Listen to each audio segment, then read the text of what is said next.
आप ये समझ सकते हैं कि आयोग कितना अयोग्य हो चुका है। माफी तो हम नहीं मांगने वाले हैं, 2 साल जेल काट लेंगे वो सही है। एक शिक्षक को ये क्रिमिनल बोलेंगे, ये पूरी देश देख रही है कि बिहार में क्या हो रहा है। गली गली में लोगों को ये हल्ला है कि सीटें बेची जा रही हैं, एसडीएम की सीटें बेची जा रही हैं, जो डीएसपी की सीटें बेची जा रही हैं। हम माफी नहीं मांगेंगे तो नहीं मांगेंगे। मर जाना कबूल है, जेल जाना कबूल है। बच्चों के लिए लड़े थे, री एग्जाम बीपीएससी कंडक्ट करा लेता है तो उसके लिए बीपीएससी जो कहेगा वो हम कर लेंगे, छोड़ेंगे नहीं किसी को भी। बच्चों के भविष्य के साथ खेलने का अधिकार किसी को नहीं है। अगर कोई राजनेता आ रहा है तो उसे वो भगाएगा तो नहीं। और ये राजनीतिकरण क्यों हुआ है? माननीय मुख्यमंत्री इसमें हस्तक्षेप नहीं किए। यदि वो 2 दिन 4 दिन के अंदर, 1 हफ्ते के अंदर हस्तक्षेप कर लेते तो किसी को राजनीतिकरण नहीं होने देता। देखिए, बीपीएससी ने कई सारे ऐसे बयान जारी किए, ऐसे नोटिफिकेशन जारी किए जिससे भ्रम की स्थिति पैदा हो गई। और अध्यक्ष महोदय ने स्पष्ट कई मीडिया में और अखबारों में कहा था कि वो ज़रूरत लगेगी तो नॉर्मलाइजेशन करेंगे, और कभी लगता था करेंगे नहीं करेंगे, इसी को लेके प्रोटेस्ट हुआ था। तो उन्होंने हमारे 5 सेंटरों को इसे नोटिस भेज दिए। देखिए, इसमें है मुसल्लापुर बोरिंग रोड पटना का है, ये मुखर्जी नगर दिल्ली है, करोल बाग दिल्ली है, और ये प्रयागराज सेंटर पे इन्होंने भेजा है। हालांकि इनसे एक छूट गया है, देहरादून छूट गया है और गुवाहाटी खुल रहा है, वो छूट गया है। इन्हें वहाँ भी भेजना चाहिए, हम इसका जवाब देंगे। और इसमें कहा गया है कि हमने बच्चों को भड़का दिया यहाँ पे, जो कि सरासर गलत है। आप ये समझ सकते हैं कि आयोग कितना अयोग्य हो चुका है।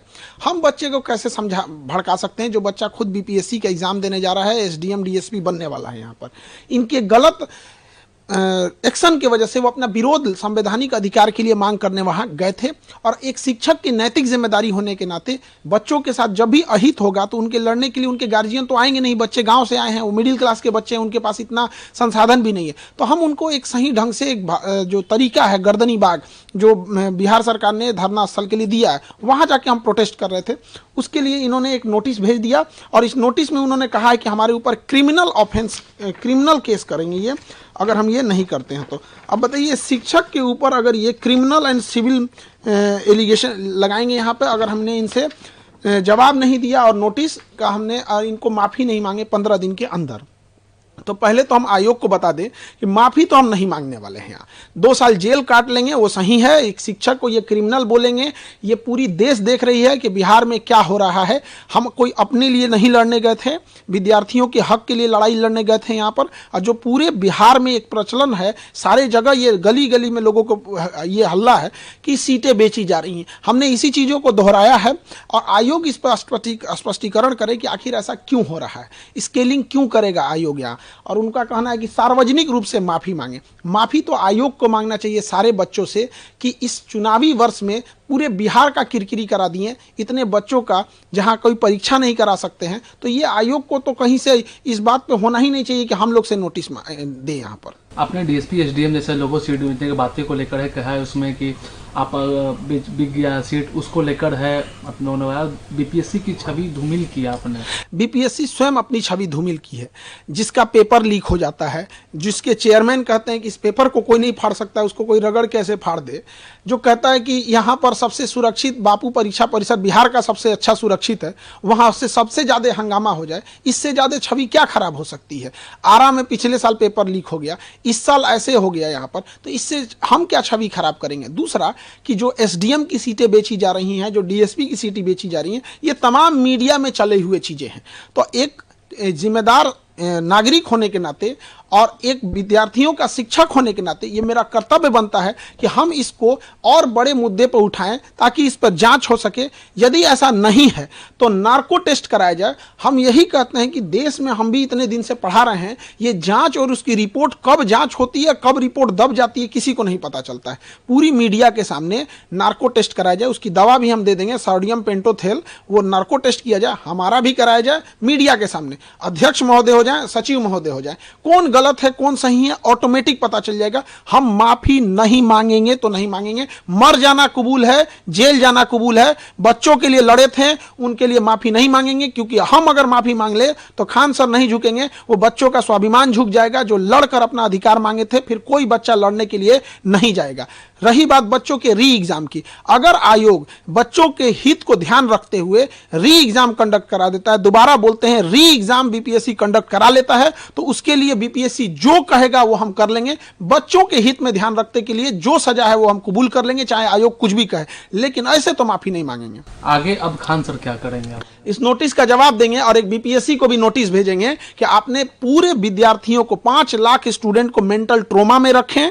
वहां पे कभी इनको लगता है, कभी इनका मन करेगा ऑप्शनल हटा देंगे, कभी 5 ऑप्शन डाल देंगे, कभी 4 ऑप्शन डाल देंगे, कभी एक ट्वीट खेल देंगे, कुछ से कुछ बोलने लगेंगे। इनका अध्यक्ष साहब का कहना था मैं एग्जाम के लास्ट मोमेंट भी डिसीजन ले सकता हूं कि नॉर्मलाइजेशन होगा कि नहीं होगा। तो बाहर में आके हम लोग क्या बोले? हम शिक्षकों को इन्होंने ये समझाने की नहीं कोशिश की थी, बल्कि ये थोपने की कोशिश की थी कि हम नॉर्मलाइजेशन करने जा रहे हैं, आप बच्चों को समझाइए। तो हम क्यों इनके डिसीजन को भागी बनेंगे? हमने इनसे यही कहा था कि आप बच्चों से बात करके बैठ लीजिए। तो इन्होंने कहा कि ठीक है, आप बच्चों को समझा दीजिए कि 15 नवंबर को हम एक बच्चों की मीटिंग बुलाएंगे। हम लोग के तो वैल्यू हम लोग तो बोल दिए कि आयोग बोले हैं कि 15 नवंबर को मीटिंग बुलाएंगे। क्या इससे आयोग की मंशा पर, उसकी छवि धूमिल नहीं होती है? तो ये सब चीजों में आयोग को सोचना चाहिए। क्या अब आगे आप क्या गवर्नर या किसी बड़े डिग्निशन से क्या आप बात? अब हमारा तो यहाँ पे है, गवर्नर साहब से यहाँ पे फाइल रेडी है और मुख्यमंत्री साहब से। अब हम गवर्नर और मुख्यमंत्री साहब के पास जाएंगे इसको लेके, और हाईकोर्ट में हम बहुत पहले जा चुके हैं। हाईकोर्ट में पिटीशन लगा दिए थे हम 16 दिसंबर को ही। अब इत्तेफाक से क्या कहिएगा, उस समय छुट्टी हो गया था, तो ये 16 दिसंबर 2024 को परीक्षा के 3 दिन बाद ही हमने मतलब बिना किसी को बताए हमने लगा दिया वहाँ पर। लेकिन ये कहिए कि बच्चों की या किसके कहिए कि हाईकोर्ट छुट्टी पे चली गई।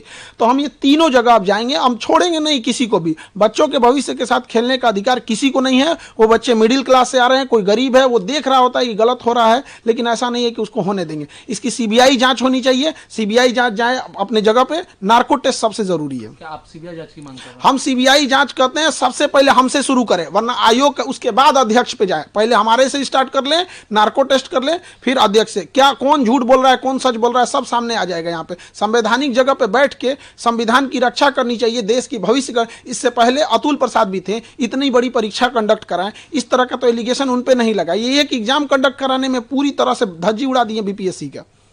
क्या अब आगे, क्योंकि ये भी कहा जा रहा है क्योंकि छात्र जो लोग धरने स्थल पर बैठे थे, अभी कहें कि बिहार का धरना देने का जगह धरना स्थल है, तो धरना स्थल से कहीं गांधी मैन कुछ नेता लेकर आरोप ये लगा कि छात्र को है वो कमजोर करने की कोशिश की इस आंदोलन को। कुछ शिक्षक लोगों ने किया, कुछ नेता लोगों ने किया, आरोप तो ये भी लगे। देखिए, आरोप जो लगाया जा रहा है, बच्चों की समस्या समझिए। एक बच्चे के साथ अन्याय हुआ है, उसका पटना में कोई नहीं है, तो कोई भी उसके ऊपर हाथ सहला देता है तो उसको लगता है कि मेरा अपना है। ये कुछ शिक्षक जैसे कोई बीपीएससी नहीं पढ़ाते हैं, तो वो भी वहां अगर हैं तो बच्चों को लगता है ना कि भाई मेरा मोरल सपोर्ट मिल रहा है, वो उसे भगाएगा तो नहीं। अगर कोई राजनेता आ रहा है तो उसे वो भगाएगा तो नहीं। और ये राजनीतिकरण क्यों हुआ है? माननीय मुख्यमंत्री इसमें हस्तक्षेप नहीं किए। यदि वो 2 दिन 4 दिन के अंदर, 1 हफ्ते के अंदर हस्तक्षेप कर लेते तो किसी को राजनीतिकरण नहीं होने देता। हमें या किसी विद्यार्थी को ये अधिकार थोड़ी है कि उनके धरना स्थल पर कोई अगर राजनेता आता है तो उसे वो भगा देंगे यहाँ पर। या कोई शिक्षक भले बीपीएससी को नहीं पढ़ा रहा है, बीपीएससी नहीं जानते, तो वो भी अगर वहां बैठे हैं तो बच्चों को क्या है, वो तो वहां उनको रहने ही देंगे। उनको लगता है कि भाई कोई भी हमारा साथ दे रहा है। तो अगर इसमें राजनीतिकरण हुआ है, जो कि नहीं होना चाहिए, तो उसके लिए भी जिम्मेदार सरकार है। अगर ये त्वरित एक्शन लेते तो ये नौबत ही नहीं आती। उसी धरना स्थल से 2 दिसंबर से लेकर 4 दिसंबर के बीच में 1 हफ्ते तक, वो शुरुआती दिसंबर पे एनसीएल के मामला था, मुख्यमंत्री साहब ने हस्तक्षेप किया, हो गया। 6 दिसंबर को नॉर्मलाइजेशन खत्म था, हो गया। यहां भी हस्तक्षेप करते तो नहीं होता। ये चुनावी वर्ष है, मुख्यमंत्री साहब को भी सोचना चाहिए कि बच्चों के भविष्य में सोचेंगे तो बच्चे भी अच्छा करेंगे। लेकिन बीपीएससी तो ऑटोनोमस बॉडी है, तो इस पर फिर हस्तक्षेप? ये कहने के लिए सारी चीजें होती हैं। मतलब ऑटोनोमस क्या होता है? नहीं, एक होता है कि किसी को समझाने के लिए कुछ भी कह दीजिए, ऑटोनोमस होता है। एक बार डिप्टी सीएम साहब कहते हैं यदि धांधली होगी तो मैं 2 मिनट में परीक्षा कैंसिल करा सकता हूं। तो फिर ये बताइए कि फिर वो ऑटोनोमस कैसे हुआ? अब कई बयान आता है कि जिसमें वो कहा जाता है कि जांच हो रही है, जांच होगी, अगर गड़बड़ पाया जाएगा तो दोबारा परीक्षा होगी। ये बात तो अगर बीपीएससी ऑटोनोमस है तो बताइए कि ये बात उन्हें बोलना चाहिए, फिर मिनिस्टर लोग कैसे बोल रहे हैं? क्या अब खान सर जवाब क्या देंगे? अभी हाईकोर्ट जाएंगे हम लोग, गवर्नर सर के पास जाएंगे, सीएम सर के पास मिलेंगे। मेनली अभी हाईकोर्ट पे भरोसा है, हाईकोर्ट को ही इस पे एक्शन लेना चाहिए यहाँ पे। और सरकार से विनम्र निवेदन करते हैं कि बीपीएससी जो है, इसमें कुछ ऐसे लोग हैं जो चुनावी वर्ष में जानबूझकर प्लांटेड किए गए हैं सरकार की छवि खराब करने के लिए। इनकी सीबीआई जांच होनी चाहिए और अध्यक्ष महोदय को पद से हटाना चाहिए।